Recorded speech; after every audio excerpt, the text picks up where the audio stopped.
안녕하세요. 33세 동갑내기 남편을 두고 있는 결혼 2년차 여자입니다. 현재 아이는 없고 저하고 남편은 둘 다 맞벌이 부부로 살고 있는 중이에요. 바로 사연을 시작하기에 앞서 제가 결혼을 했던 2년 전에 그때가 아직도 생생히 생각이 납니다. 남편이 자신과 결혼을 해주는 저를 무척이나 고마워하고 또 미안해 했었어요. 그도 그럴 것이 이 집안에 며느리가 참석해서 지내야 할 제사가 많아도 너무 많더라고요. 저는 남편과 연애 때부터 교회를 다니는 사람이었는데 사실 독실한 기독교인까지는 아니었습니다. 단지 친구들이랑 어울려 놀고 싶은 마음에 교회를 어릴 적부터 다니던 사람이었는지라 시집을 가서 제사를 지내고 말고를 결정하는 데에는 그리 큰 껄끄러움이 없었어요. 종교도 남편을 따라서 얼마든지 바꾸거나 없앨 마음도 있는 상태였고요. 한 번은 속으로 난 교회를 다니는 사람이지 제사 같은 건 지내지 못해 라고 남편에게 말을 해볼까도 싶었지만 남편과 그런 문제로 거짓말까지 해가면서 제 결혼 생활에 떳떳하지 못한 모습을 남기고 싶지 않았어요.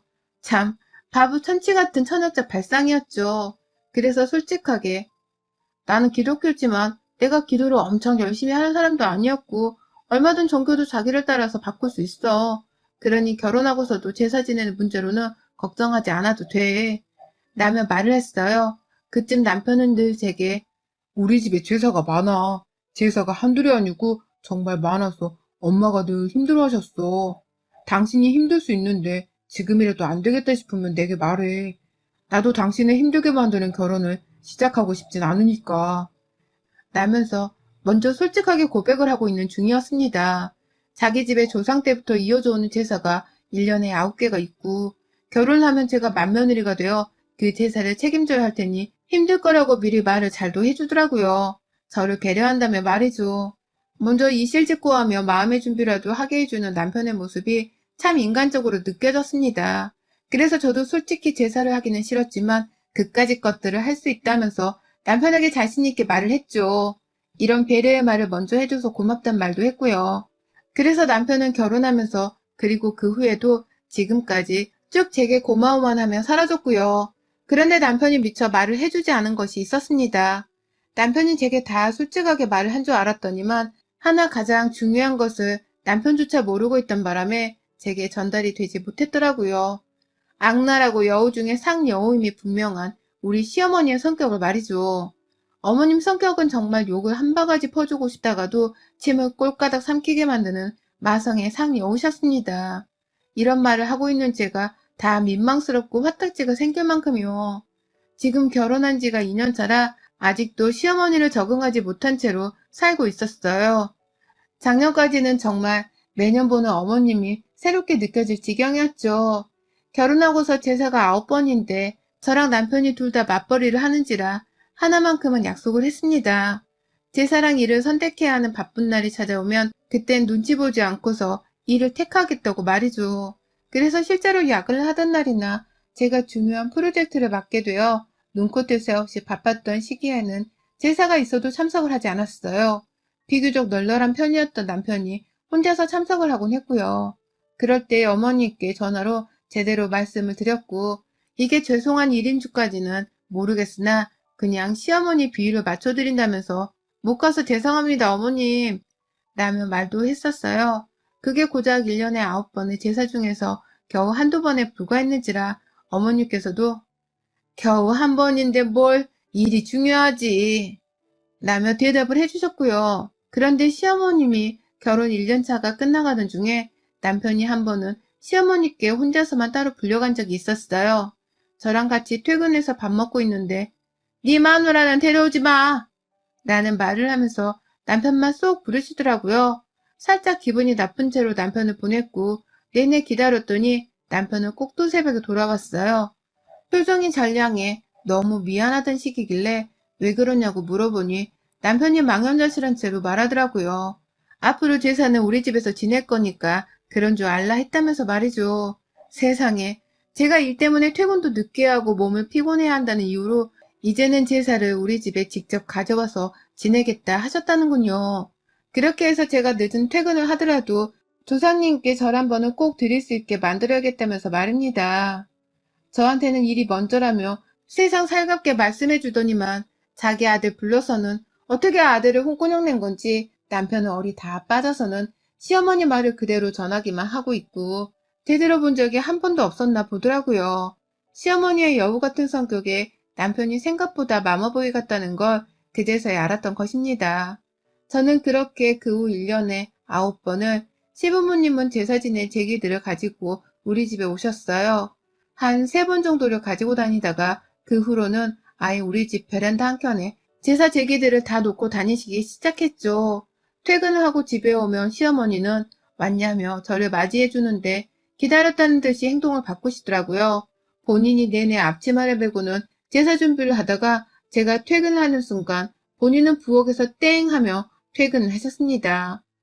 제사를 지내려면 빨리빨리 음식 준비를 해야 바로 제사를 끝내고 저도 좀 퇴근 후 휴식을 취할 텐데요. 어머님은 일부러 세워라 내워라 음식 준비를 느려 터지게 하시다가 제가 퇴근을 하고 난 후에서도 제대로 된 음식을 끝내놓지 못하셨어요. 그 바람에 시아버지는 이미 제가 퇴근하기 전부터 화가 나서 시어머니를 재촉하고 계셨고 어머님은 제가 퇴근하는 순간 기다렸다는 듯이 앞치마를 벗어서 제게 주며 말씀을 하셨습니다. 이제 우리 며느리 차례네. 라고 말이죠. 그러면 저는 옆에서 빨리 음식을 만들려고 인상을 잔뜩 찡그리고는 시어머니를 노려보고 계시던 시아버지 눈치를 보면서 그 앞치마를 후다닥 받아들였고 퇴근 후 한 번은 제대로 앉아서 쉬지도 못한 채 요리 준비를 빨리 끝마치곤 제사를 지냈어요. 제사 하나 지내는 것도 절만 한다고 해서 끝나는 게 아니거든요. 그거 다 상위에 올려놓고 시아버지랑 남편이 먼저 절하고 말씀 나누면 그 뒤에 저랑 어머님도 따라 절을 올리고 제사 끝나면 또 상위의 음식을 치우고 냉장고 정리를 하고 설거지를 한다고 일이 아주 산더미였어요. 그걸 어머님은 저에게 먼저 맡기려는 듯 아주 대충 도와주면서 설렁설렁 일하셨고요.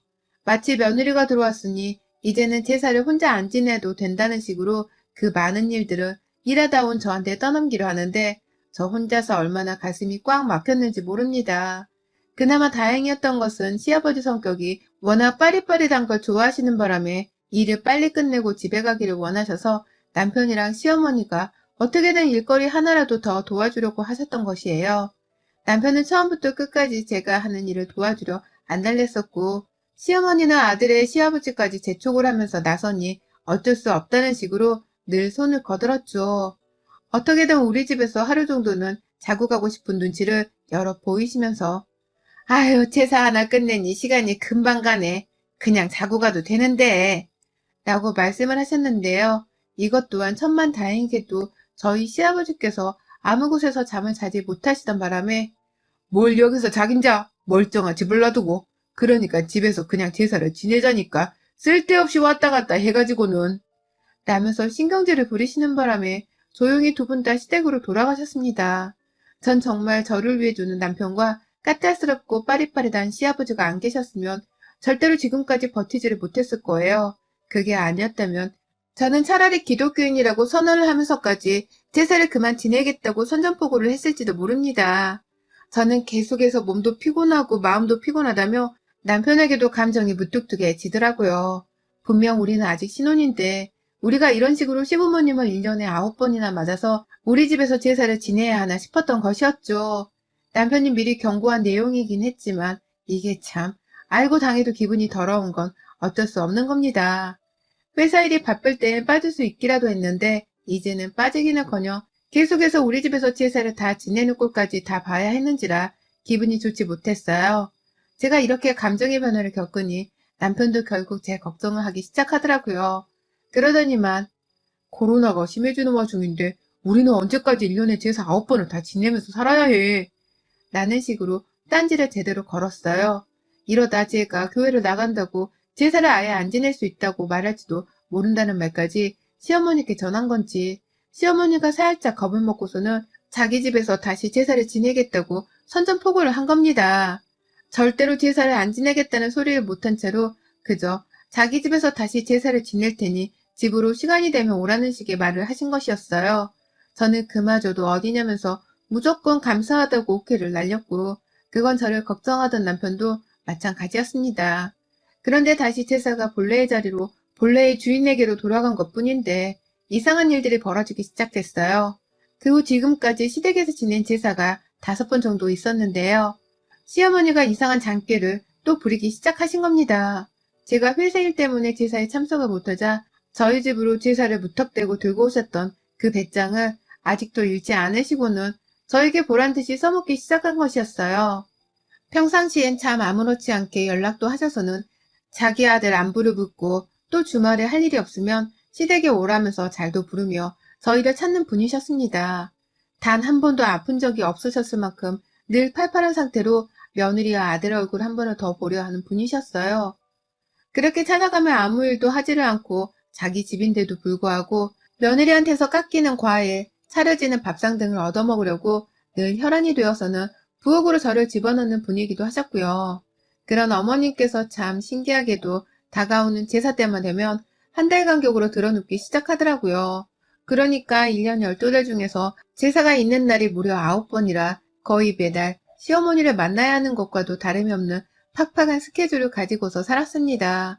그런 어머님이 평상시에는 그렇게 아들이 보고 싶다면서 옆에 끼고 지내려 하시고 신나게 불러서는 술도 벌컥벌컥 마시면서 아들이랑 잘도 떠들고 노시는 분께서 제사가 다가오기만 시작하면 퍽 하고 들어누우시는 겁니다. 처음엔 그날이 주말이었는데요. 단순 빈혈이 느껴진다면서 아무것도 못하겠다고 손을 놓고서는 방 안에서 들어누워 계시는 바람에 제가 나서서 그날 하루의 제사 일을 모조리 다 준비를 했고요. 자기 아들이 제 손을 거둔다고 자꾸만 부엌을 왔다 갔다 하는 광경을 실눈 뜨고 목격하신 건지 그제서야 나와서 한다는 말이 아들아, 너는 엄마 좀 봐주라. 와서 엄마 머리도 좀 만져주고 라면서 지 아들을 데려가 쉬게 하려고 꼼수를 부리더라고요. 전 솔직히 그때까지만 하더라도 어머님이 진짜 아프신 줄을 모른 채로 저 혼자 열심히 제사 준비를 했었는데요. 두 번째 제사가 찾아오던 그 다음 달에 바로 눈치를 챘죠. 신나게 지내시다가 또다시 제사가 찾아오자 언제 그랬냐는 듯이 정신을 못 차리고서는 이번에 빈혈이 아닌 감기 몸살을 빌미로 몸져 누워 계시는 어머님의 모습에서 순간 저게 연기가 아닌가 하는 생각을 해버렸습니다. 그리고는 현장을 잡았어요. 꿀물 한 잔을 타달라고 구태여 바쁜 저에게 심부름 하나를 더 시키길래 알겠다고 하면서 부엌에서 만들고 있는 사이 혹여나 싶어서 시아버지와 남편이 제사상을 준비하는 사이에 시어머니 계시는 방문을 슬쩍 열어보니 그 안에서 핸드폰으로 TV 영상을 보다 말고 제 인기척에 핸드폰을 끄고 자는 척을 하는 어머님을 제가 봤거든요. 확 덮쳐서는 여기서 뭘 하면서 쉬고 있었냐고 한마디를 거두려고 하다가 말았습니다. 아휴, 그 자는 척하는 꼬라지가 너무 어처구니가 없기도 하고 체면치레도 안 될 만큼 딱해 보이기도 했는데 자기 스스로도 그 순간 눈 감고 자는 척을 하면서 얼마나 쪽이 팔렸을까 싶었거든요. 그냥 스스로 좀 더 얼굴을 붉히며 조마조마하라고 내버려 뒀죠. 그 후로도 뭐 제사 날짜만 다 와가면 며칠 전부터 저 보란듯이 죽는 소리를 해가면서 아프다고 몸이 피곤해 움직이질 못해 죽겠다면서 앓는 소리를 하는 시어머니의 꾀병을 저는 다 알면서 받아주었고요.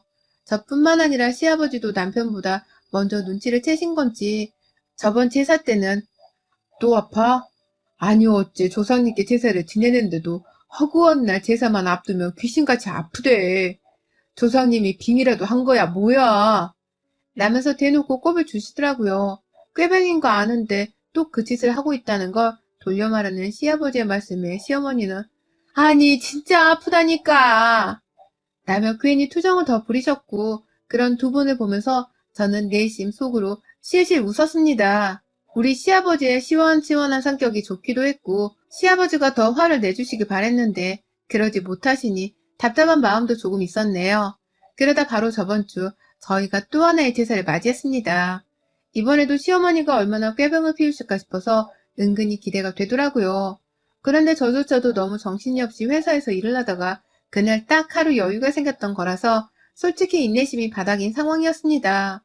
나는 일까지 하느라 힘들어 죽겠는데 시어머니가 또 내 앞에서 보란 듯이 아프다고 꾀병을 부리면 내가 단단히 화가 날지도 모른다는 생각을 하면서 시댁을 찾았어요. 솔직히 가기 싫어 죽겠었지만 옆에서 제게 미안해 어쩔 줄 모르는 남편이 다 불쌍하다며 그냥 갔습니다. 일단 갔어요. 그런데 아유 꼴보기 싫은 우리 시어머니는 아니나 다를까 방 안에서 들어가서는 나오지도 않고선 또 기어가는 목소리를 내며 아프다고 들어누워 계시더라고요. 아이고 니들 와줬구나. 며느라 들어가면 내가 재료는 다 준비해놨으니 너가 손질만 하면 된다. 라고 죽는 소리를 하시길래 네! 라고 떨떠름이 대답을 한 채로 부엌을 갔는데요. 가보니 재료가 정말 다 준비만 되어 있고 하나도 제대로 다듬거나 씻어놓지도 않은 채로 딱 장바구니 안에 들어가 있더라고요. 순간 저도 모르게 쓴 한숨이 팍 새어나왔죠. 제가 한숨을 쉬면서 부엌을 바라보니 남편도 어머니께 인사를 드리고 부엌에 와선 와, 진짜 이렇게 아무것도 안 하셨다고? 라면서 제 어깨를 토닥이는데 순간 너무 짜증이 나고 남편조차 상대를 하기 싫다며 어깨를 털어버렸어요. 제 어깨에 손을 대라는 저만의 제스처였던 것입니다. 그러자 남편도 사뭇 놀랬나 보더라고요. 제 인내심이 슬슬 바닥에 다다른 게 아닌가 싶었는지 말이죠. 그때 시어머니가 또 꾀병으로 누워있는 것에 내내 화가 나 계셨는지 시아버지가 저희 부부를 따라서 부엌으로 들어오셨어요.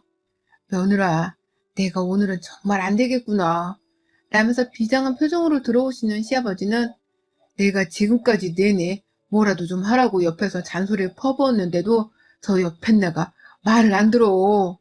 라면서 제 앞에서 급기야 시어머니 욕을 하시더라고요. 며느리랑 아들 앞에서 와이프 뒷담화를 하시기 시작한 겁니다. 오죽 속이 터질 것 같으셨으면 말입니다. 그러니 저도 네, 저도 예상은 했습니다, 아버님. 라면서 열을 올렸고 남편은 내내 저를 제대로 터치하지도 못한 채 달래준다고 내가 할게. 내가 여기 거부터 씻을까? 라며 눈치를 보는데 이 상황 자체가 너무 이상한 바람에 몸둘 바를 몰랐어요.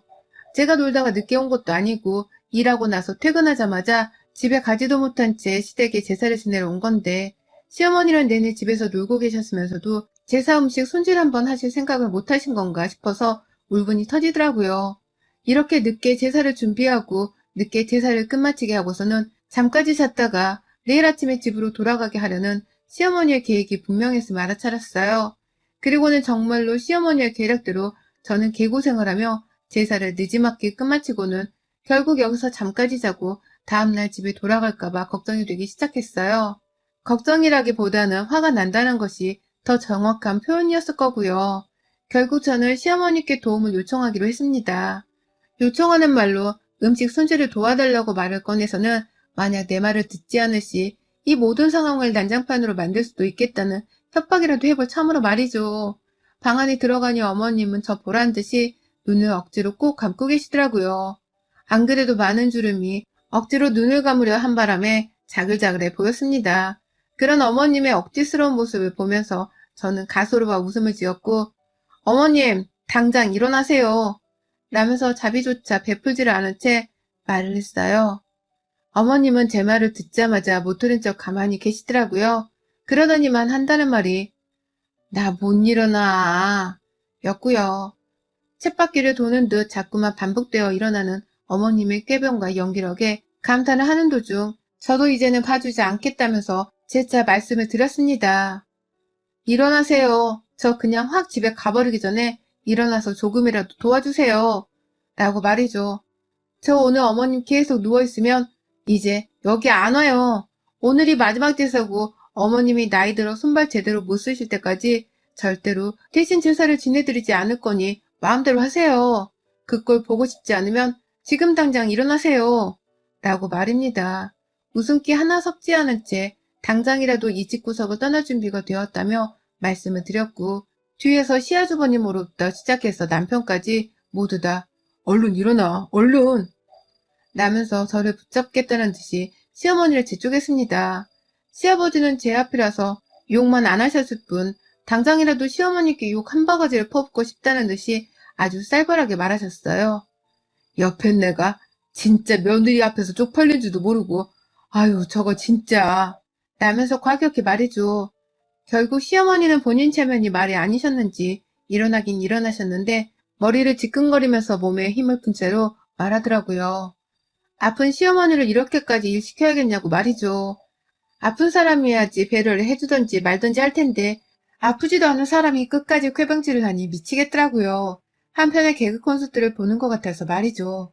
결국 저는 어머님의 팔뚝을 잡아끌고선 부엌으로 향했어요. 노인네 아프실까봐 힘도 안 들이고서는 옷자락만 잡아끌었는데 아! 왜 때리니?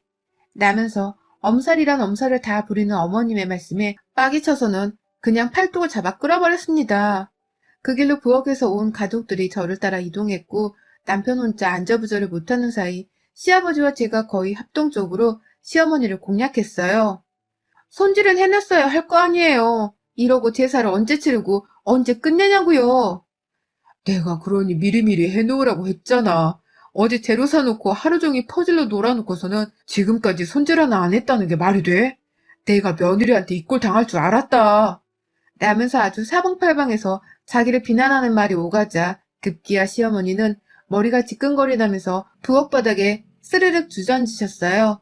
마치 드라마 속의 필연의 여주인공이 암에 걸려 남주인공 앞에 쓰러지는 그 안타까운 상황처럼 말이죠. 그런데요, 더 웃긴 게 뭔 줄 아세요? 그 와중에 아무도 시어머니를 이리까 세우지를 않더라고요. 시아버지는 빨리빨리 제사를 치르고 싶은데 마누라 때문에 속 터져 죽겠다면서 아우 그냥 마음대로 해. 야 이 옆은내야 마음대로 해.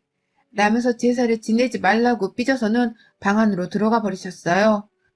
어머니 따지고 보면 조상은 시아버지의 조상이라서 아버님께서 직접 재료를 손질해도 되셨을 텐데 그놈의 가부장적인 이 사회의 영향을 받은 건지 절대로 스스로 일을 하지 않으신 아버님의 책임도 있었습니다. 그 꼴을 평생 남편으로 보고 살았을 시어머니의 인생도 참 생각하면 불쌍하고 가엾긴 했습니다. 그런 생각이 순간 들기도 했어요. 하지만 그렇다고 해서 며느리인 제가 똑같이 그 힘든 삶을 이어받을 이유도 없었고 자신의 가엾은 인생을 저에게 떠넘기려는 시어머니를 눈감아 줄 수만도 없었어요. 결국 저는 그렇게 쓰러진 어머니께 아프시면 약을 드시라면서 억지로 약 하나를 시댁에서 찾아드렸어요. 아프면 약 드시라며 열도 안 나는 사람한테 집에 있던 개부린 약이 있길래 하나를 가져다 드리니 그걸 또 머리 아픈 척하면서 억지로 드시대요. 그리고 난 후 저는 집을 나섰어요. 아버님이 안 지내신다고 하니 저도 지낼 이유가 없어요. 이게 다 어머님이 아프셔서 벌어진 일이니까 나중에 아버님께 어머님 혼자 다 욕 쳐드세요. 오래 건강히 살려면 욕 먹는 게 직방으로 좋아요. 라며 그냥 무작정 집을 나서버렸어요. 남편도 제사를 지낼 수 없게 되었다면서 저를 따라 나왔고 집안에서 시어머니는 그 후 어떻게 되었을지 저는 잘 모르겠고요. 그런데 그 후 정말 우리 시어머니는 혼자 개그 프로그램을 또 찍으셨습니다. 글쎄 시어머니가 그날 제 앞에서 꾀병인 척을 하겠다고 하루 종일 아무것도 드시지 않고서 일부러 쭉 누워서 쉬기만 하며 계셨나 보더라고요. 빈속에 제가 드린 개보리를 아픈 척하며 억지로 복용을 하시고는 밤새 몸살기에 복통을 호소하며 아주 아파 죽으려 하셨다고 하네요. 그게 뭐 공복에 먹으면 위장이 안 좋아서 순간적인 복통을 일으킬 수가 있나 보더라고요. 결국 시어머니는 제 앞에서 제사 한번 안 하고 며느리를 부려먹으려 아픈 연기를 하다가 밤새도록 진짜 찐 고통을 느끼는 아픔을 경험하게 되었고요. 밤새 죽다 살아나서는 시아버지한테서 욕을 바가지로 또 먹으셨던 건지 울먹이면서 남편한테 전화를 하셨어요. 자기가 왜 이 나이가 되도록 제사 때문에 네 아버지랑 싸워야 하냐며 인생을 따져묻는 하소연을 하셨고 남편은 그 소리를 한 귀로 듣고 한 귀로 흘리면서 그래도 며느리한테 그 고통을 똑같이 전가하는 건 아니야 엄마. 제사는 하나로 몰아야 하든지 말든지 둘 중 하나는 하자. 난 와이프한테 그 제사 똑같이 물려주고 힘들게 할 생각이 추워도 없으니까. 라는 간결한 말로 전화를 끊어버렸습니다. 어머님도 느끼신 게 많았던지 한참은 시아버지랑 제사 문제로 실랑이를 한다는 말을 남편을 통해 들었었고요.